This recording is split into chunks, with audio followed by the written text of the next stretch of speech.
Delight IAS पर आप सभी का एक बार फिर से बहुत बहुत स्वागत है। तो एक इम्पॉर्टेंट टॉपिक को लेकर हमेशा बच्चों के मन में दुविधा रहती है कि सर रीडिंग स्पीड जो होती है यूपीएससी में उसकी क्या रेलिवेंस है, कैसे उसको बढ़ाया जा सकता है। और मैं आपको एक चीज़ कहना चाहता हूँ कि अगर आपने रीडिंग स्पीड को लेकर काम कर लिया तो आपको इतने सारे बेनिफिट यूपीएससी में होंगे जिसका अंदाज़ा भी आप लोग नहीं लगा सकते हैं। सबसे पहली चीज़ तो हमें ये देखना है कि रीडिंग स्पीड होती क्या है ना, क्यों हमें इसको लेकर बात करने की ज़रूरत पड़ रही है। देखो, जब आप पढ़ रहे होते हो, कोई भी किताब पढ़ रहे हैं, कोई नोट्स पढ़ रहे हैं, कितनी स्पीड से पढ़ रहे हैं आप, कितना तेज़ गति से पढ़ रहे हैं, इसको बोलते हैं रीडिंग की स्पीड, है ना। अब यूपीएससी में इस टॉपिक की क्या रेलिवेंस है, क्यों हम इसको लेकर बात कर रहे हैं, क्योंकि देखो मेरे हिसाब से इसकी महत्वता बहुत ज़्यादा है। काफ़ी सारी जगह ऐसी होंगी जहां पर आपको रीडिंग स्पीड को लेकर काफ़ी ज़्यादा बेनिफिट देखने को मिलेगा। बहुत सारे बच्चे हैं जो बहुत धीमी गति से पढ़ रहे होते हैं, है ना, बहुत धीमी गति होती है, तो उसके चलते उनको काफ़ी ज़्यादा नुकसान का सामना करना पड़ता है। सबसे पहले एक चीज़ तो देखो आप कि इसके फ़ायदे क्या होंगे, है ना, या इसके कौन कौन से नुकसान हैं, उसको अगर हम लोग काम करें तो उसको फ़ायदे में तब्दील किया जा सकता है। अगर आप तेज़ गति से पढ़ते हो, है ना, स्पीड आपकी ज़्यादा है, रीडिंग की स्पीड ज़्यादा है, तो आप किसी भी चीज़ को जल्दी समाप्त कर सकते हो, है ना। चाहे वो कोई किताब पढ़ रहे हो आप, या किसी काम, किसी नोट्स को रिवाइज कर रहे हो, या कोई भी चीज़ आप जब मान लो न्यूज़पेपर वगैरह भी पढ़ रहे हो, मैगजीन पढ़ रहे हो, तो उसको जल्दी समाप्त कर सकते हो। इसका मतलब समय जो है वो आपको कम लगेगा इसमें, है ना, किसी भी चीज़ को पढ़ने में। सबसे पहली चीज़ तो ये है। दूसरी चीज़ ये है, आप लोगों को पता है कि यूपीएससी का जो प्रीलिम्स एग्जामिनेशन है, आजकल पेपर थोड़ा सा लेंदी आने लगा है। एक समय था जब 2 घंटे पेपर, जीएस के पेपर को डील करने के लिए काफ़ी ज़्यादा लगते थे। ऐसा लगता था कि 1.5 घंटा भी इनफ है इस पेपर को डील करने के लिए। लेकिन अभी अगर आप लोग सवाल देखेंगे पिछले 3-4 सालों से, तो बहुत लेंदी सवाल देखने को मिल रहे हैं प्रीलिम्स में। तो अगर आपके पास पेपर लेंदी है ना, बड़ा लंबा पेपर है, तो इस तरह की चीज़ों को, इस तरह के एग्ज़ाम को जल्दी या सही समय पर पूरा करने में आपको हेल्प मिलेगी। तीसरी चीज़ ये है कि अगर आप लोग देखेंगे जो कॉम्प्रिहेंशन वाला सेगमेंट है ना, कॉम्प्रिहेंशन वाला सीसेट वाला जो पेपर है, उसमें एक रोल जो है, खास करके हिंदी माध्यम के बच्चे हों चाहे इंग्लिश मीडियम के बच्चे हों, हिंदी माध्यम के लिए ज़्यादा बड़ी स्ट्रेंथ रहती है कॉम्प्रिहेंशन, है ना। पैराग्राफ होते हैं, उनको जल्दी कंप्लीट करना होता है, और आजकल तो क्या है ना, सिंगल पैराग्राफ के नीचे एक क्वेश्चन आ रहा है। इसका मतलब अगर 27-28 क्वेश्चन पूछे जा रहे हैं तो लगभग 22-23 पैराग्राफ आपके सामने होंगे, जिसमें 1-2 पैराग्राफ बड़े होंगे, जिसमें 2-3 सवाल होंगे, बाकी लगभग सिंगल पैराग्राफ, और आपके पास टाइम बहुत कम है सीसेट में। तो ऐसी सिचुएशन में अगर आप स्पीड से पढ़ लेते हो, है ना, स्पीड से पढ़ लेते हो, तो उससे क्या होगा, कॉम्प्रिहेंशन वाला सेगमेंट आपका बहुत जल्दी हो जाएगा। मे बी 35 से 40 मिनट में आप उसको कंप्लीट कर सकते हो, मैक्सिमम 45 मिनट्स। अदरवाइज कॉम्प्रिहेंशन को करने में ही आपको 1 से 1.5 घंटा लग जाएगा। फिर आपके पास मैथ और रीजनिंग का सवाल करने के लिए समय नहीं बचेगा। तो वहां पे भी रीडिंग की स्पीड की बहुत ज्यादा रेलिवेंस आप लोग देख सकते हो। चौथी चीज जो मुझे लगता है कि जो जीएस के पेपर होते हैं, आपको पता है जीएस में जो आपका 150 मार्क्स का जो क्वेश्चन है या 10 नंबर का जो क्वेश्चन है, उसके लिए आपके पास सिर्फ 7 मिनट का समय होता है, और जो 250 वर्ड का क्वेश्चन है उसके पास आपके लिए लगभग आपके पास 11 मिनट का समय होता है। ऐसी सिचुएशन में समय है कहां?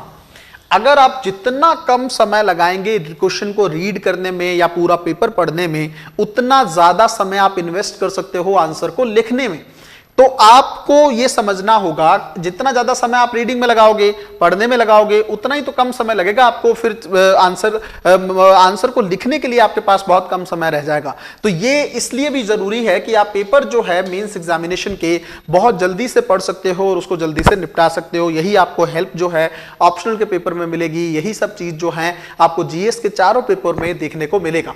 तो ये कुछ बेनिफिट्स हैं जो रीडिंग के स्पीड में आप कर सकते हो। और सबसे बड़ी चीज जो मैं हमेशा कहता हूं, जो चीज आप रिवीजन वाला जो सेगमेंट है ना, अगर आप स्लो पढ़ते हो, धीरे धीरे पढ़ते हो, तो आपको रिवीजन में भी आपका पेपर से पहले 2 या 3 ही रिवीजन कंप्लीट हो पाए। बट अगर आप स्पीडली पढ़ते हो, तेजी से करते हो, तो आपका वही रिवीजन जो है मे बी 5 से 6 टाइम तक पहुंच सकता है, इवन 7 बार भी आप लोग रिवाइज करके जा सकते हो।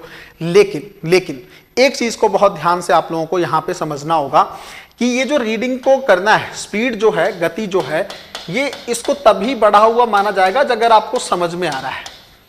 लेकिन अगर आप ये सोच रहे हो कि सर पढ़ना ही है, तब तो एकदम स्पीड से कितना भी पढ़ लो आप, लेकिन अगर समझ में नहीं आ रहा है, दिमाग में नहीं जा रहा है, तो उस स्पीड का भी कोई फायदा नहीं है ना। मैं रीडिंग स्पीड उसकी बात कर रहा हूं कि पढ़ने के साथ साथ चीजें आपके दिमाग में बैठ रही हैं। अब सवाल ये उठता है कि इस तरह की स्पीड को कैसे हम लोग बढ़ा सकते हैं, है ना। रीडिंग स्पीड को बढ़ाने के क्या उपाय हो सकते हैं। सबसे पहले एकदम सिस्टमैटिक तरीके से मैं आप लोगों को बताने वाला हूं, आप लोग इस चीज को फॉलो करिएगा और इतना ज्यादा बेनिफिट आप देखेंगे, समय लगेगा लेकिन चीजें बदल जाएंगी। सबसे पहले आपको तेज पढ़ना शुरू करना है, तेज पढ़ना होगा। और आपको यह लगेगा कि तेज गति से पढ़ने में मेरे दिमाग में नहीं जा रहा, कोई बात नहीं, मत जाने दीजिए आप, बट आप ना इसको छोड़ेंगे नहीं, आप तेज ही पढ़ना शुरू करें। आप किताब पढ़ रहे हैं, एनसीईआरटी पढ़ रहे हैं, कुछ भी नोट्स पढ़ रहे हैं, आप स्पीड को तेज ही रखो। अपनी पढ़ने की जो स्पीड है ना, रीडिंग की स्पीड, वो तेज रखो। आप कहो कि सर अगर कम समझ में आया, कोई दिक्कत नहीं है, शुरू शुरू में आपको बहुत कम समझ में आएगा, है ना, कोई दिक्कत नहीं है, आप उसको पढ़ते चले जाओ। बट आप स्पीड को कम करने की कोशिश मत करना, वो पढ़ते ही चले जाना। एक नॉर्मल स्पीड रखनी है, पागलों की तरह भी नहीं पढ़ना है, इतनी जल्दी भी पढ़ के क्या करना है। थोड़ा सा इतनी स्पीड जिससे आपको लगे कि हाँ काफी अच्छा या काफी स्पीडली आप चीजों को कर रहे हो। दूसरी चीज ये है कि धीरे धीरे इस प्रैक्टिस को कभी भी छोड़ना नहीं, अभ्यास करते रहना है। सिर्फ नोट्स पढ़ते टाइम नहीं, जो भी कुछ करो, आप पेपर सॉल्व कर रहे हैं तब भी आप तेज पढ़ेंगे, आप कॉम्प्रिहेंशन का सेगमेंट डील कर रहे हैं, मान लो प्रैक्टिस कर रहे हैं, तब भी आप तेज पढ़ेंगे। जब जब जो भी काम कर रहे हैं, आप एनसीईआरटी को रिवाइज कर रहे हैं, क्लास में बैठे हैं, जो भी कर रहे हैं, तब हर जगह आपको रीडिंग, पीडीएफ कोई पढ़ रहे हैं आप, तो स्पीड से ही पढ़ते रहेंगे। इससे एक समय पर ये अभ्यास आपको इस लेवल का आदी बना देगा कि धीरे धीरे आपको समझ भी आना शुरू होने लगेगा। अगर आपने ये समझ के चीजें छोड़ दी कि नहीं मेरे को समझ नहीं आ रहा है, मुझे छोड़ देना चाहिए, तो इसका प्रभाव आपको नहीं मिलेगा, आप हार मान जाएंगे। बट अगर आप इस चीज को नहीं छोड़ते हैं, धीरे धीरे आप देखेंगे इतनी ज्यादा स्पीड आपकी हो जाएगी।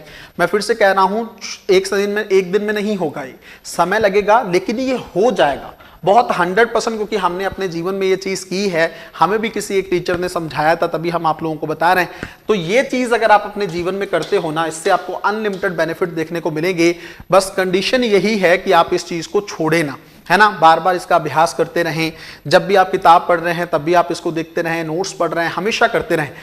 एक और चीज पे मैं आपको बताना चाहूंगा, देखो इसमें ना एक चीज का बहुत ज्यादा रोल है, वो है आपका फोकस। इसका रोल बहुत ज्यादा है। क्यों? मैंने आपको कहा कि अगर स्पीड से तो बहुत सारे लोग कई बार पढ़ लेते हैं, बट स्पीड के साथ पढ़ते टाइम आपके दिमाग में भी उतरे, ये तभी हो पाएगा जब फोकस है आपका ध्यान कहीं और है, आप कहीं और ही डायरेक्शन में चल रहे हो, लेकिन आप पढ़ तेज से रहे हो, तो आपके माइंड में इसका बेनिफिट नहीं होगा। तब आपको इसकी चीजें आपके दिमाग में उतरेंगी नहीं, और उतरेंगी नहीं तो फिर उस चीज का फायदा क्या। फोकस बहुत ज्यादा आपको बढ़ाने की जरूरत होगी, बहुत ज्यादा ध्यान केंद्रित करके आपको स्पीड से पढ़ना होगा। जब ज्यादा ध्यान से पढ़ोगे, ज्यादा फोकस से पढ़ोगे ना, तब जाकर चीजें ज्यादा बेटर तरीके से आपको देखने को मिलेगी।